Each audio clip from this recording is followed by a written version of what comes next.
Did you know that almost every state in the U.S. either has no tax or only partial sales tax on the sale or purchase of not only precious metals, but also collectible coins? Why wouldn't you buy from those states instead of the ones that do? Also, why do pundits say don't buy gold and silver? We will explain that one too.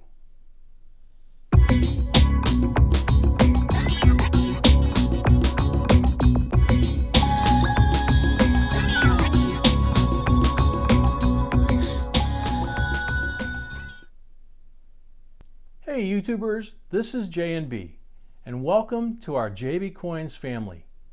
We're all about coins and currency. We have new videos every day and are here to help you either start your new collection, expand an existing one, or find that one valuable coin that can change your life. In this video, we're going to talk about very important issues that affect the cost for you trying to buy coins or bullion. And also, we will talk about maybe a more important issue, which is how there is not enough silver or gold to deliver to all the people who've ordered it. So let's start with the taxes. As of now, there are only about a dozen states that still tax it. They are Arkansas, Hawaii, Kansas, Maine, Mississippi, Nevada, New Jersey, New Mexico, Tennessee, Vermont, Wisconsin, and Washington, D.C. 3 states are thinking of adding sales taxes to those sales, thinking it will bring in more tax revenue. They are Nebraska, Ohio, and Washington State. So if you live there, you might want to let your legislator know that you think it's a bad idea, and we're going to explain why. This is really a bad idea for the states and for us coin collectors and bullion stackers. Here's why. First, we can just go to the next state over and buy them tax-free. Second, conventions and coin shows that were held in those states that have recently adopted such taxes have seen a huge fall off in hotel bookings, restaurant food sales, and all other revenues and taxes from people not coming to their state anymore because of the taxes on the coins and bullion. They didn't think about that part. They now go where there are none. Also, there's the internet, which is why states are trying to crack down on sales made on the internet with taxes, but there's a catch there too. For some states that don't tax bullion or coins, they've still instituted taxes on all internet sales. So if you buy the coins that are tax-free in your state, they will get taxed just like the supplies you might be buying at the same time. They do not separate the exempt from the taxable, so they tax everything.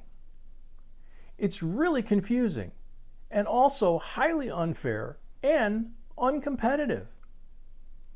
Say you live in a state with no tax on bullion or coins, and you order some online from a large dealer, and you get a huge deal per ounce on the price. But then you go to check out, and they slam you with the mandatory sales tax from your state, if it has one, on internet sales. You probably wind up paying more for the transaction than the normal price without the smoking deal. There are a lot of places in the U.S. that do not have coin shops or bullion dealers within a convenient distance from most people, so they buy on the internet and they get creamed by the revenuers. So shop around and always try to get the best total price per ounce for your coins, not just how much over or below spot, but how much at checkout with any taxes included. Also, since most people buy when prices are rising and it's a hot investment, just like stock market buyers, then they panic sell when prices go down. They lose on the front and on the back of the transaction. We need to be more like Europe or India. They buy on every dip in price. It's just part of their culture. When prices are historically low, they buy hand over fist. When prices rise a little too high, they still buy, just not as much. But as soon as it dips again, even from a new higher position, they become buyers again. Finally, stockbrokers and other people that sell investments say, don't buy the metal, it's not an investment. Storage costs are too high, etc., etc. These are just sales pitches because they're not usually licensed to sell such products in the first place, and so they don't make a dime on a sale of actual metal or coins, only if you do what they say, which is they push instead, well, if you have to own gold or silver, buy the ETF.